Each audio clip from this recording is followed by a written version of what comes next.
করো এবং রাসূলকে অনুসরণ করো, নবীজির অনুকরণ করো। নবীর সুন্নাহ আমার সঞ্চয়কৃত আমল, আপনি আমার যে সঞ্চয়কৃত আমলটা আছে সেই আমলটা কয়টার কারণে নষ্ট হয়ে যায়? তাফসীর কারকরা বলেন 10টা দোষের কারণে আপনি আমার সঞ্চয়কৃত আমল নষ্ট হয়ে যায়। বাবা বড় মনোযোগ, অনেক কষ্ট করে আপনি আমল করেন, শীতের রাত্রে ঠান্ডা পানিতে আমল করে ওযু করিয়ে নামাজ পড়েন, বহু কষ্ট করে টাকা খরচ করে হজ করেন, নিজের টাকাগুলো কামায়া যাকাত দিয়ে দেন, মসজিদে দান খায়রাত করেন। এই যে সঞ্চয়কৃত আপনি আমল করতেছেন, কোনোদিন কি আপনি চিন্তা করেছি যে আমি যে আমল করিতেছি সত্যিকারই আমার আমলটা আছে না নষ্ট হয়ে গেছে? তাহলে তো প্রশ্ন আসে, হুজুর আমল আবার নষ্ট হয় কিভাবে? প্রশ্ন আসে না? বুঝতেছেন আমার কথা? আমল নষ্ট হয়ে যায়। আপনি যে এত পরিশ্রম করে আমলটা করতেছেন, ওই আমল যদি নষ্ট হয়ে যায়, আপনি আখেরাতে যদি আমল নাই শূন্যবিহীন অবস্থা থাকেন, তাহলে পরকালের এই ভয়াবহ আযাবটা কি আপনি বাঁচবেন কিভাবে? এই জন্য সকলের জন্যই এই তাফসীর কারকটা 10টা দোষের কারণে আপনি আমার সঞ্চয়কৃত আমল নষ্ট হয়ে যায়। যে আমল আমরা করতেছি সেই আমলগুলো আমাদের কাছ থেকে নষ্ট হয়ে যায়। 1 নম্বর তাফসীর কারকরা বলেন, সন্দেহ বা মিথ্যা অপসন্দেহ করা কাউরের জন্য, কাউকে মিথ্যা অপবাদ দেওয়া। মুসলিম শরীফের বর্ণনা, আল্লাহর পয়গম্বর একদিন সাহাবীদেরকে বলে, ও সাহাবায়ে কেরাম, তোমরা কি জানো আমার উম্মতের মধ্যে সবচেয়ে গরিব কে, কে সবচেয়ে অসহায়? আল্লাহর রাসূলের সাহাবায়ে কেরাম বলে, সরকার আমরা তো জানি যার টাকা নাই, যার অর্থ নাই, যার অর্থ সম্পদ নাই তাকে আমরা বলি গরিব। আল্লাহর রাসূল বলে, না না, কাল কিয়ামতের দিন আমার বান্দাদের এমন হবে, পিছনে নামাজের বহর থাকবে, পিছনে রোজার সওয়াবের বহর থাকবে, পিছনে তাহাজ্জুদের নামাজের বহর থাকবে, পিছনে যাকাতের সওয়াবের বহর থাকবে, তার আমলের কোনো অভাব নাই, পিছনে আমলের বহর থাকবে। পক্ষান্তরে আল্লাহর পয়গম্বর সরকারে দো আলম নবী বলেন, একজন মানুষ আসিয়া বলবে, আল্লাহ ওই লোকটা আমাকে গালি দিয়েছিল রে মাবুদ, ওগো মৌলা সে আমাকে গালি দিয়েছিল, হে আল্লাহ সে আমাকে মিথ্যা অপবাদ দিয়েছিল, হে আল্লাহ সে আমার অন্যায়ভাবে আমার মালকে সে আত্মসাৎ করেছে, হে আল্লাহ অন্যায়ভাবে আমার দেহের মধ্যে প্রহার করে রক্তপাত করেছে। এইভাবে একের পর এক 60-70 বছরের জীবনে কত মানুষকে গালি দিলেন, কত মানুষকে প্রহার করলেন, একের পর এক মানুষ আসতে থাকবে। সরকারে দু আলম নবী বলেন, এই সময় তার কোনো টাকা থাকবে না বাবা, আল্লাহর পক্ষ থেকে ফাইসালা হবে, ফেরেশতাদেরকে নির্দেশ দিবে, ও ফেরেশতারা এই বান্দার নামাজ থেকে সওয়াবগুলো দিতে থাকো। তো আস্তে আস্তে তার যত সঞ্চয়কৃত আমল ছিল সমস্ত আমলগুলো দেওয়া শুরু করে দিবে। পয়গম্বর বলেন, আমল দিতে থাকবে, এক পর্যায়ে তার সমস্ত আমলগুলো শেষ হয়ে যাবে, কিন্তু পাওনাদার এখনো শেষ হয় না, পাওনাদার এখনো বাকি রয়েছে। আল্লাহর পক্ষ থেকে নির্দেশ আসবে, পাওনাদারের যত গুনাহ আছে তার মাথার মধ্যে দিয়া দাও, তার মাথার উপর চাপিয়ে দাও, তার গাড়ির মধ্যে দিয়ে দাও। আল্লাহর পক্ষ থেকে নির্দেশ আসবে, ওকে উফুত করিয়া জাহান্নামে নিক্ষেপ করে দাও। তাহলে আপনি আমার চিন্তার বিষয় আছে না নাই? আপনি আমার আমলগুলো ধ্বংস হয়ে যাইতেছে। রাসূল বলেন, এইটি হলো আমার উম্মতের মাঝে সবচেয়ে গরিব উম্মত আমল করলো কিন্তু সব আমল দুনিয়াতেই ধ্বংস করে দিল। এই জন্য বাবা এই সমস্ত অপরাধ থেকে নিজেকে বাঁচায় রাখবো। এই হাদিসের প্রতি আমরা আমল করব ইনশাআল্লাহ। আমরা এই হাদিসের প্রতি আমল করব তো ইনশাআল্লাহ। আল্লাহ তাআলা আমাদেরকে আমল করার তৌফিক দান করুক। 2 নম্বর হচ্ছে আপনি আমার সঞ্চয়কৃত আমল নষ্ট হয়ে যা মুনাফিকের কারণে। মুনাফিক এমন একটা রোগ যার মধ্যে মুনাফিকের মধ্যে মুনাফিক করে সে এমন একটা মানুষ। আল্লাহ তাআলা বলেন ইন্নাল্লাহা জামিউল মুনাফিকিনা ওয়াল কাফিরিনা ফি জাহান্নাম জামিআ। আল্লাহর পক্ষ থেকে ঘোষণা, নিশ্চয় যারা মুনাফিক হবে আল্লাহ তাআলা তাদেরকে জাহান্নামে, ফেরাউন হামান কামানের সাথে তার জাহান্নাম হবে।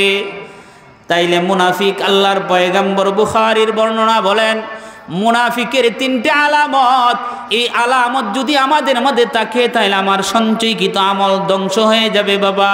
1 নম্বর আল্লাহর রাসূল বলেন যে কথা বলে, মিথ্যা বলে, কাউকে ওয়াদা দিতে ওয়াদা খেলাপ করে, কোনো জিনিস আমানত রাখলে আমানতের খেয়ানত করে। অন্য riwayate আছে কাহারও সাথে ঝগড়া লাগলে অশ্লীল কথা বলে। পয়গম্বর বলেন এই 4টে হলো মুনাফিকের আলামত। কোন মানুষের মধ্যে যদি ওই আলামতটি থাকে, সে যদি মুসল্লি আগের কাতারে নামাজ পড়ে আর মসজিদ থেকে বাইর হয়ে গালিগালাজ শুরু করে, মিথ্যা কথা বলা শুরু করে দেয়, ওয়াদা খেলাপ করে, আমানতের খেয়ানত করে, এই 3টা দূর যদি তার মধ্যে থাকে, দুনিয়ার মানুষ তাকে হাজী সাহেব বলে ডাকবে, কিন্তু আল্লাহর দপ্তরে তার নামটা মুনাফিকের খাতায় লিপিবদ্ধ। তাইলে এই 2 নম্বর দোষ, ওই দোষ থেকে নিজেকে বাঁচাইতে হবে। 3 নম্বর হচ্ছে অহংকার। 3 নম্বর কি? অহংকার এমন একটা রোগ, যে রোগটা নিজেকে বড় মনে করে, অন্যকে তুচ্ছ তাচ্ছিল্য করে, নিজেকে বড় মনে করে, নিজেকে সম্মানী মনে করে, অন্যকে তুচ্ছ তাচ্ছিল্য মনে করে। পয়গম্বর সরকারে দো আলম মুসলিম শরীফের বর্ণনা, আল্লাহর রাসূল বলেন কাল কিয়ামতের দিন 3 জন মানুষের সাথে আল্লাহ কথা বলবেন না। আল্লাহ তাআলা তার দিকে রহমতের নজর দিবেন না। আল্লাহ তাআলা তাকে পবিত্র করবেন না। 1 নম্বর হচ্ছে বৃদ্ধ বুড়া বেবিচারীর মধ্যে লিপ্ত। বুড়া হইছে কিন্তু এখনো সে বেবিচারী ছাড়ে না। বেবিচারী কোন বেবিচারী? বেবিচারী অনেক প্রকার আছে বাবা। আমরা তো মনে করি জিনা বেবিচারী, এইটার নাম বেবিচারী, একটাকেই বেবিচারী মনে করি। আপনা আমার চৌকেও জিনা করে। এখন মুরব্বী বাবারা, যুবকরা মোবাইল নিয়ে ব্যস্ত, মুরব্বী বাবারা টিভির মধ্যে চোখের জিনা করা নিয়ে ব্যস্ত।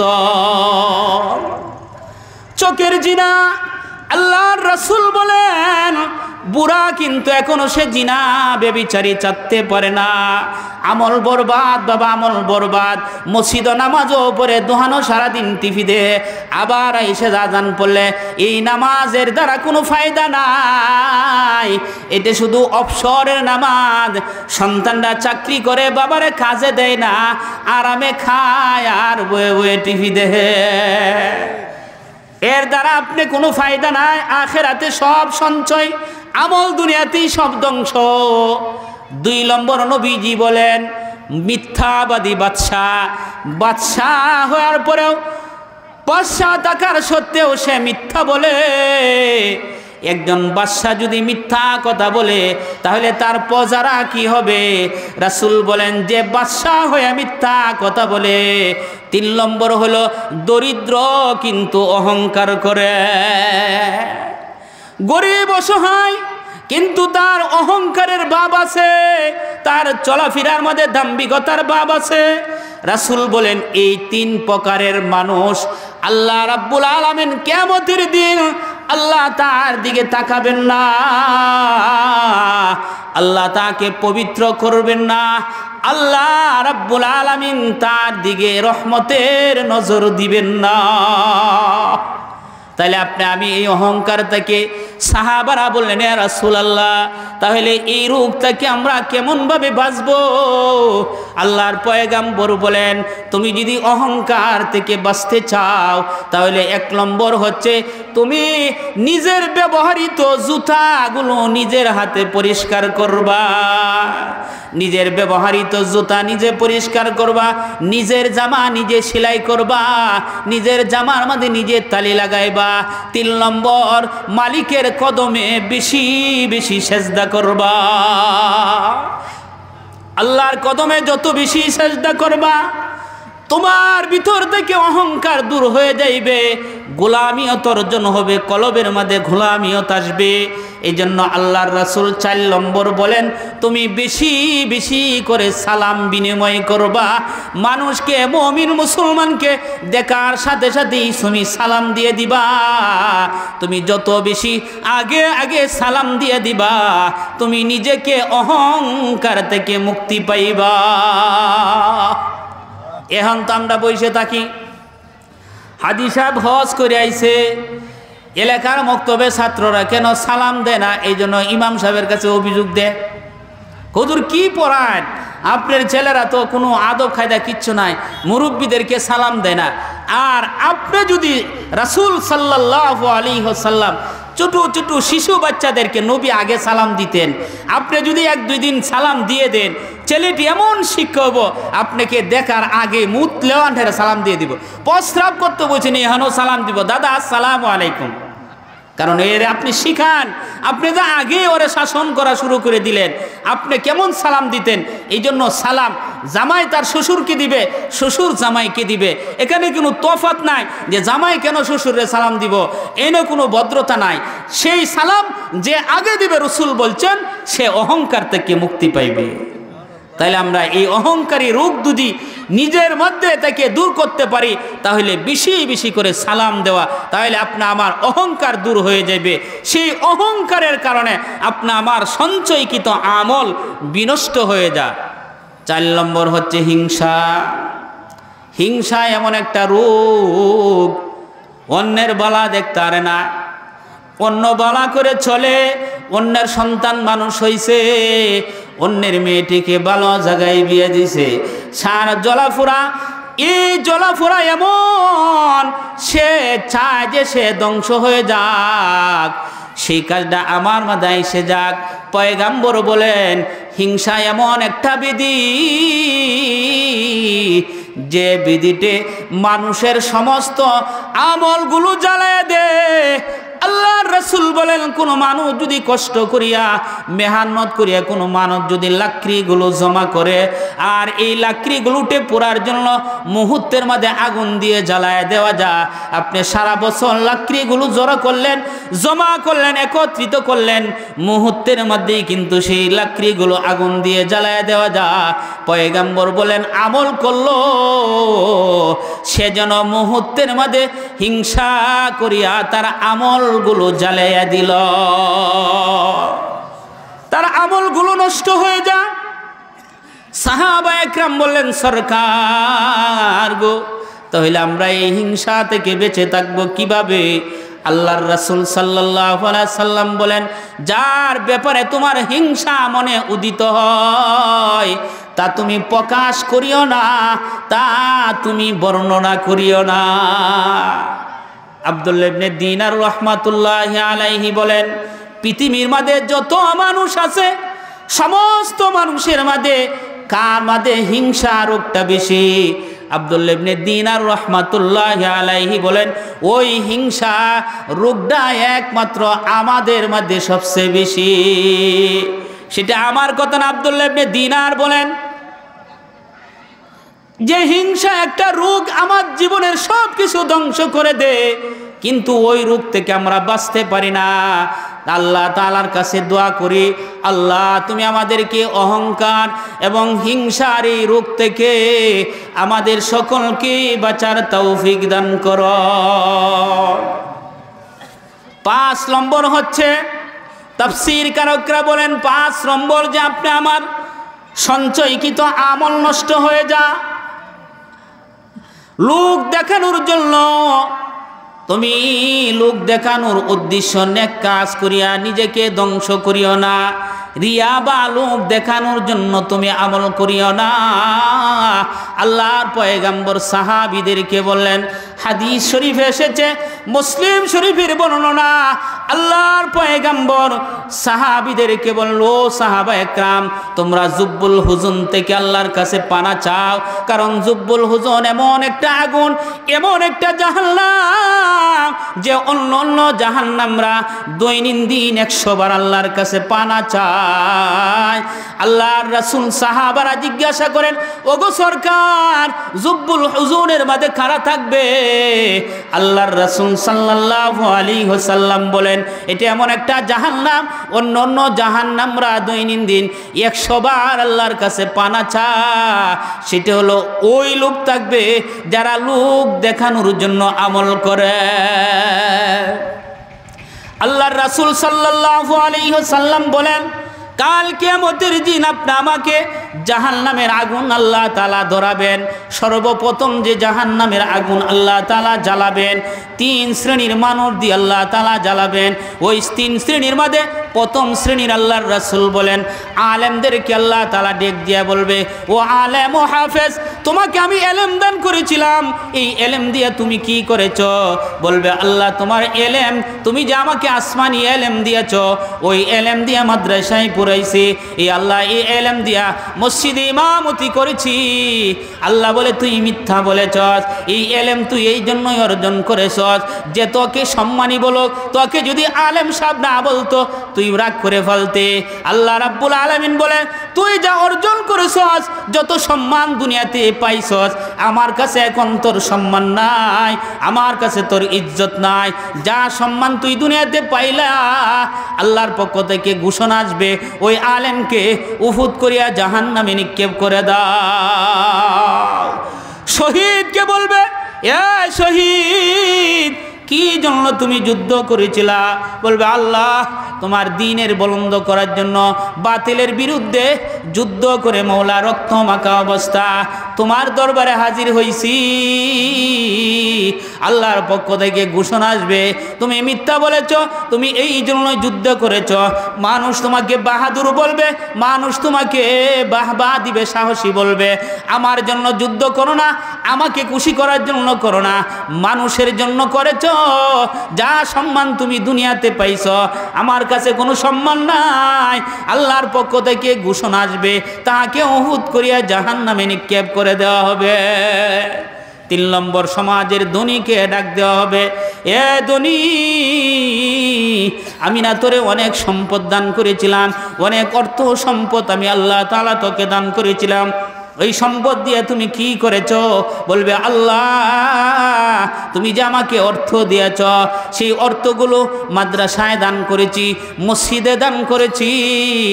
আল্লাহ বলবেন, তুই এই দান করেছস লোক দেখানোর জন্য, লোকে যেন বলে হাজী সাহেব তো অনেক টাকা দান করেছে, এই কথাটা কইলে তুমি বড় খুশি হইতা। ইমাম সাহেব যদি তোমার নামটা প্রকাশ না করে তুমি বেজার হয়ে যাও, তুমি তো নাম ফুটানির জন্য দান করেছ, আমাকে খুশি করার জন্য দান করো না। তুমি দুনিয়াতে দানবীর হওয়ার জন্য যত সম্মান পাওয়া তুমি দুনিয়াতে পাইলা, এখন আর আমার কাছে কোনো সম্মান নাই। আল্লাহর পক্ষ থেকে ঘোষণা আসবে, ওই ধনীকেও উহুদ করিয়া জাহান্নামে নিক্ষেপ করে দাও। তাহলে কি বুঝলাম আমি? লোক দেখানোর জন্য কোনো আমল না, আমল একমাত্র খুলুসিয়ত একমাত্র আল্লাহর জন্য হতে হবে। লোক দেখানোর জন্য কোনো আমল যদি করে, সেই আমল কোনোটাই গ্রহণ হবে না। এই জন্য যদি আপনি আমার আমল যদি ইখলাসের সাথে হয়, সেই অল্প আমল যদি মালিকের সন্তুষ্টির জন্য কোনো আমল আমরা করে থাকি, সে আমলের উসিল্লা যদি করিয়া মালিকের দরবারে দোয়া করি, আল্লাহ তাআলা আপনা আমার দোয়া কবুল করে নিবে। এই জন্য আপনা আমার রিয়া থেকে 5 নম্বর হলো, রিয়া আপনা আমার আমলগুলোকে ধ্বংস করে দেয়। ছয় নম্বর হলো চারিত্রিক দোষের কারণে আল্লাহর রাসূল বলেন সবচেয়ে উত্তম মানুষ হলো ওই যে মানুষটা তার চারিত্রিক ভালো, যার সওয়াব ভালো, যার আখলাক ভালো। লোকটা গরিব হইতে পারে কিন্তু তার আখলাক ভালো, চরিত্র ভালো, মানুষ তাকে সম্মান করে। লোকটার আখলাক ভালো না, চরিত্র ভালো না, সম্ভ্রান্তের পরিবারের সন্তান হলেও মানুষ তারে দুরু দুরু করে। তাহলে আখলাকের অনেকটা দাম। 7 নম্বর, আপনার আমার সঞ্চয়কৃত আমলগুলো নষ্ট হয়ে যায়। 7 নম্বর হচ্ছে আল্লাহর রাসূল সাল্লাল্লাহু আলাইহি সাল্লাম তাআলা ডাক দিয়া বলেন, ওরে মুমিন যারা ঈমান এনেছ, ইসলাম ধর্ম গ্রহণ করেছ, তোমরা এইটা মনে করিও না যে ইসলাম ধর্ম গ্রহণ করিয়া ঈমান আনিয়া নবীজির উপর ইহসান করেছি, নবীজির উপর অনুগ্রহ করেছি, আল্লাহর রাসূলের প্রতি ইহসান করেছি, এমনটা মনে করে নিজের আমলকে ধ্বংস করিও না। মনে করো যে আল্লাহর রাসূলের প্রতি ঈমান আনিয়া আমি নিজেকে জাহান্নাম থেকে বাঁচাইলাম। যেমন হযরত ওমর রাদিয়াল্লাহু তাআলা আনহু খেলাফতের সময় হযরত ওমর এক মরুভূমি প্রান্তে যাচ্ছে, এক মাঠের দিকে প্রখর রোদের মধ্যে তিনি দাঁড়ায় রইলেন, সাহাবায়ে কেরামও দাঁড়ায় রইলেন। চিন্তা করলেন আমিরুল মুমিনিন রোদের মধ্যে দাঁড়ায় রইলেন কেন? তার মনটা বলো ভালো না, কেমন জানি তার চেহারার মধ্যে একটা পেরেশানির ভাব, একটা চিন্তিতর ভাব, চোখ দিয়ে যেন পানি টপকাইতেছে। এমন কেন? একটা মাঠের দিকে হযরত আমিরুল মুমিনিন হযরত ওমর তাকায় রইলেন, অনেকক্ষণ যাবত দাঁড়ায় রইলেন। যখন আসে সাহাবায়ে কেরাম জিজ্ঞাসা করলেন, ও আমিরুল মুমিনিন আপনি রৌদ্রের মধ্যে একটা মাঠের মধ্যে তাকায় রইলেন, বুঝতে পারলাম না। আমিরুল মুমিনিন বলেন, ও সাহাবায়ে কেরাম শুনো, ইসলাম ধর্ম গ্রহণ করার আগে এই যে মরুভূমি, ওই যে মাঠ, এই মাঠের মধ্যে আমি উট ছড়াইতাম, আমি উট রাখতাম, আমি এত বোকা ছিলাম, আমি এত বোকা ছিলাম। রৌদ্রের কারণে যখন আমি সহ্য করতে পারতাম না, তো ইটের পিছনে, উটের পিছনে গিয়ে আমি রৌদ্রে থেকে বাঁচার জন্য উটের পিছনে বসে থাকতাম। এমন সময় উট প্রস্রাব পায়খানা করে দিত, আমার শরীরে পড়ত। আমি কেমন বোকা ছিলাম। কিন্তু আমার বাবা আমাকে বলতো, আমার ঘর থেকে এমন একটা বোকা ছেলে হইল, উটের পিছনে বসলে যে উট প্রস্রাব করবে, উট যে পায়খানা করবে, লেদা দিবে, সেটাও সে বুঝে না। আমার এই সন্তানটা কি করে খাবে রে? এই কথা আমার বাবা বলতো। কিন্তু ইসলাম ধর্ম গ্রহণ করার পর, ঈমান আনার পরে আল্লাহ তাআলা এত মর্যাদার আসনে আমাকে আল্লাহ তাআলা উঠাইছে যে আল্লাহ তাআলা ঈমানের কারণে, নবীর এই সংস্রবে থাকার কারণে আল্লাহ তাআলা আমি ওমরকে অদ্য জাহানের বাদশা বানায়া দিছে। অদ্য শাসন করি। হযরত ওমরের আঙ্গুলের হেলানে, আঙ্গুলের ইশারায় অর্ধেক রাষ্ট্র পরিচালনার, পৃথিবীর অর্ধেক রাষ্ট্র পরিচালনা হইতো। আল্লাহ তাআলা আমাকে এমন নেয়ামত দান করেছে। এই জন্য কোনো মানুষ যখন অতীতের কথা স্মরণ রাখে তো তার শুকরিয়া আসে। অতীতের কথা যখন কোনো মানুষ ভুলিয়া যায়, পিছনের কথা যখন মানুষ ভুলিয়া যায়, তার দিলের মধ্যে অহংকার আইসে যায়, তার মধ্যে শুকরিয়া আসে না। এই জন্য আল্লাহর পয়গম্বর সাল্লাল্লাহু আলাইহি ওয়াসাল্লাম বলেন, বনি ইসরাইলের 3 জন মানুষের কাছে আল্লাহ তাআলা পরীক্ষার জন্য একজন ফেরেশতা নিযুক্ত করলেন। যা তারা 3 জন মানুষের কাছে, একজন হলো টাকলা, একজন হলো টাকলা, আর একজন হলো কুষ্ঠরোগী, আর একজন হলো অন্ধ। বুখারী শরীফের বর্ণনা। আল্লাহর পয়গম্বর সরকারে দো আলম নবী বলেন, ফেরেশতা যখন মানুষের আকৃতি আসিয়া ওই টাকলার কাছে আসলে, টাকলাকে বললেন, ভাই তোমার কি অবস্থা? তুমি দুনিয়াতে কেমন শান্তিতে আছো? কি অবস্থা? বলে, না আমি খুব অসহায়, দেখুন আমার মাথা চুল নাই, মানুষ আমাকে ঘৃণা করে টাকলা বলে ডাকে। ফেরেশতা তখন তার মাথায় হাত বুলাইয়া দিলেন, বুলানোর সাথে সাথে তার মাথার মধ্যে চুল গেজায় গেল। চুল যখন উঠে গেল, ফেরেশতা বলে, ওরে আল্লাহর বান্দা, তুমি সম্পদের মধ্যে কোন সম্পদ তুমি পছন্দ করো? তোমার এই নেয়ামতের মধ্যে, দুনিয়ার যত নেয়ামত আছে সম্পদের মধ্যে তুমি কোন সম্পদটা বেশি ভালোবাসো? সে বলে আমার কাছে উট বেশি ভালো, আমি সম্পদের মধ্যে উটটাকে বেশি পছন্দ করি। ফেরেশতা তাকে গর্ভবতী একটা উটনি দিয়া দিল। ফেরেশতা চলে গেল, ওই কুষ্ঠ রোগীর কাছে গেল, বলে তোমার কি অবস্থা? দেখেন না আমার দেহের মধ্যে কুষ্ঠ রোগ, আমার দ্বারা কোনো মানুষ আসে না, আমাকে সবাই ঘৃণা করে। বিদায় ফেরেশতা তার শরীরে হাত বুলায় দিলেন, সাথে সাথেই সুস্থ হয়ে গেল। জিজ্ঞাসা করলো তোমার সম্পদের মধ্যে কোনটাকে বেশি তুমি পছন্দ করো? সে বলেন আমার সবচেয়ে পছন্দনীয় সম্পদ হলো গাভী। তাকে একটা গর্ভবতী গাভী দেওয়া হলো। অন্ধের কাছে গেল, অন্ধকে বলল কি অবস্থা? অন্ধ বলে দেখেন না আমার দুইটা চক্ষু নাই, কোনো কিছু আমি দেখতে পারি না, আল্লাহর এই জমিনটা দেখতে পারি না, আকাশ বাতাল চন্দ্র সূর্য কোনো কিছু দেখতে পারি না, আমি আমার মার চেহারা দেখতে পারি না, বাবার চেহারা দেখতে পারি না, আমার মতো অসহায় আর কেউ নাই। ফেরেশতা তার চোখের মধ্যে হাত বুলায় দিলেন, সাথে সাথে চোখ ভালো হয়ে গেল। আল্লাহ রাব্বুল আলামিনের ফেরেশতা জিজ্ঞাসা করলেন তোমার সম্পদের মধ্যে কোনটা সবচেয়ে ভালো, কোন সম্পদকে তুমি পছন্দ করো? সে বলেন আমি সম্পদের মধ্যে সবচেয়ে পছন্দ করি ছাগল। তাকে গর্ভবতী একটা ছাগল দেওয়া হইল।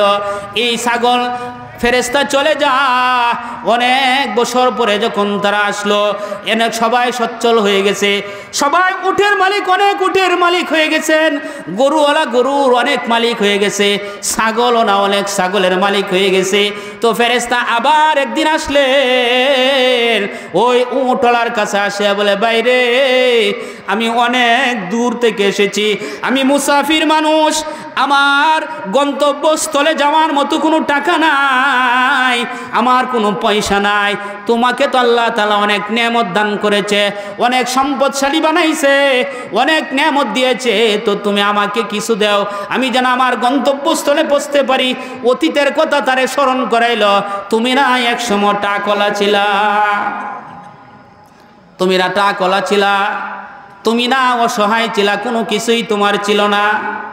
এই কথা শোনার সাথে সাথেই ফেরেশতারে ধমক দিয়ে বলে এই বেটা কি কম তুমি, আমি এই এলাকার মধ্যে সবচেয়ে বড় ধনী ছিলাম, আমি কোন সব আবার টাকলা ছিলাম, তুমি কি স্বপ্নে বলতেছ নাকি?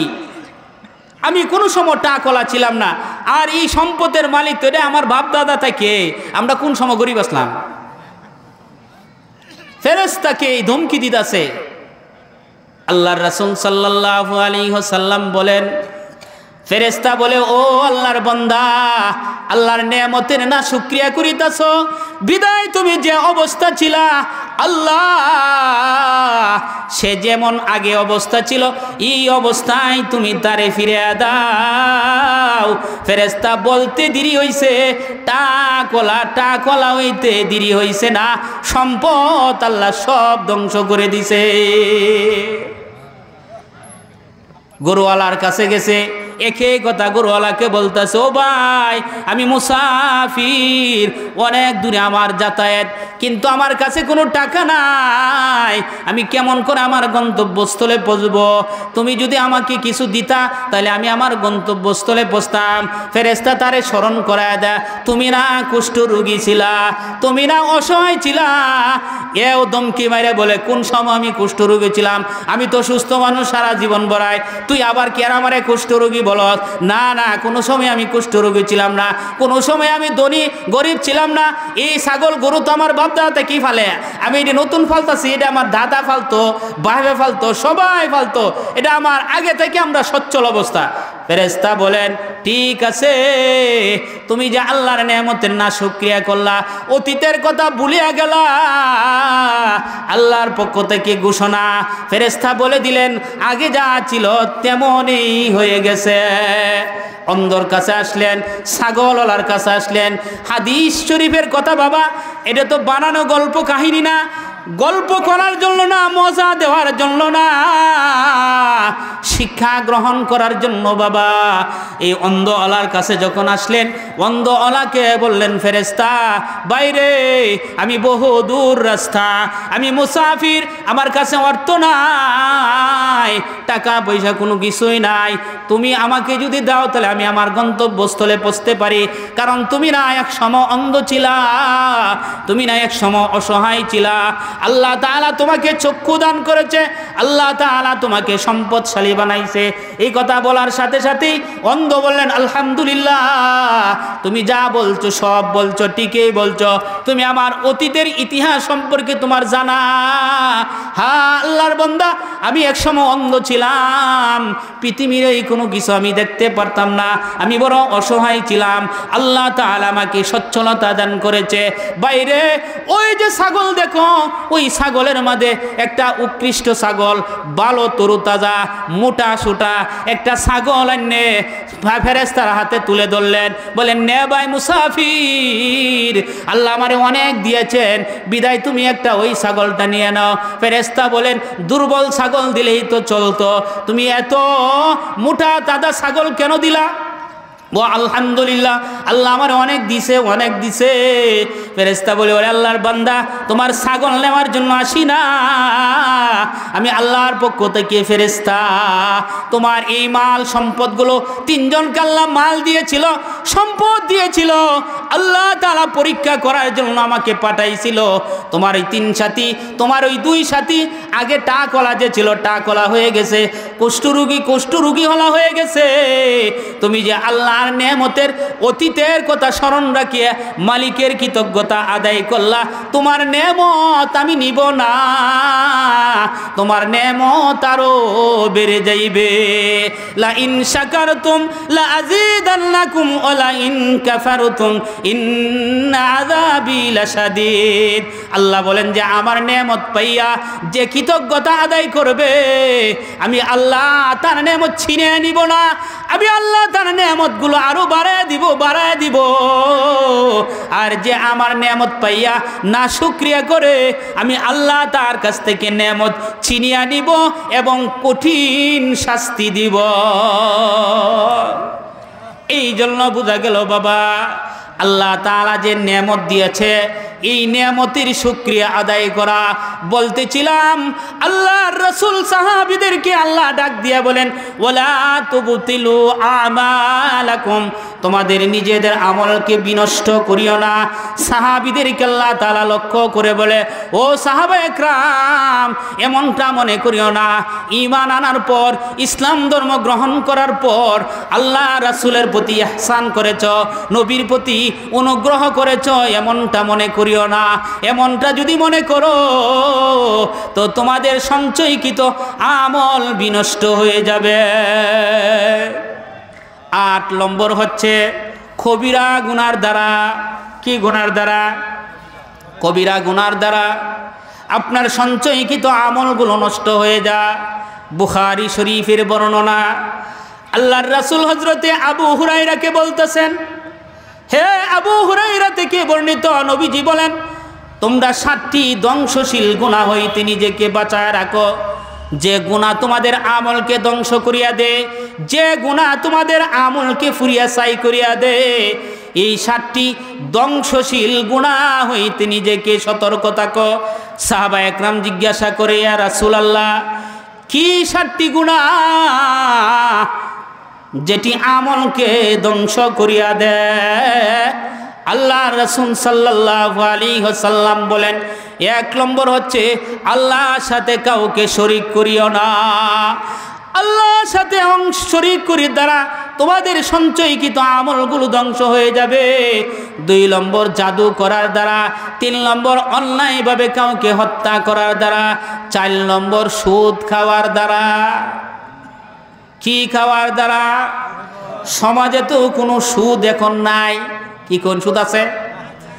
সুদ খাওয়ার দ্বারা রাসূল বলেন সমস্ত আমলগুলো ধ্বংস হয়ে যায়। সুদগরের কোনো আমল আল্লাহর কাছে কবুল হবে না, সব আমল দুনিয়াতেই ধ্বংস। আল্লাহ রাসূল সাল্লাল্লাহু আলাইহি সাল্লাম যখন মেরাজে গিয়েছিলেন, তখন দেখে বিশাল বড় বড় মটকা, বড় বড় ঘরের মতো তাদের পেটের ভিতরে সাপ বিচ্ছু কিলকিল করতেছে। আল্লাহর রাসূল জিব্রাইলকে বলে, ও জিব্রাইল, ওই যে দেখা না ঘরের মতো বড় বড় পেট, ভিতরে সাপ বিচ্ছু কিলকিল করে, ওরা কারা রে? জিব্রাইল বলে, ইয়া রাসূলুল্লাহ, ওরা হলো ওই লোক দুনিয়াতে সুদ কইত। আল্লাহর রাসূল বলেন, সুদের দ্বারা ৭২টি গুনার দরজা উন্মুক্ত করা হয়। ৭২টি গুনাহের দরজা উন্মুক্ত করা হয়, খোলা হয়। ৭২টার মধ্যে নিম্নস্তরের গুনাহ নবীজি বলেন সে যেন তার মায়ের সাথে জিনা করে। ৭২টি গুনার মধ্যে নিম্নস্তরের গুনাহ। সুদখোরকে যদি আপনি মা বলে গালি দেন, সুদখোরের মাথার চুল খার হয়ে যাইব। কিন্তু আল্লাহ রাসূল যে বলছে, সুদখোর রে, তুই সুদ খাবে, তুই যেন তোর মায়ের সাথে জিনার গুনায় লিপ্ত হইলে।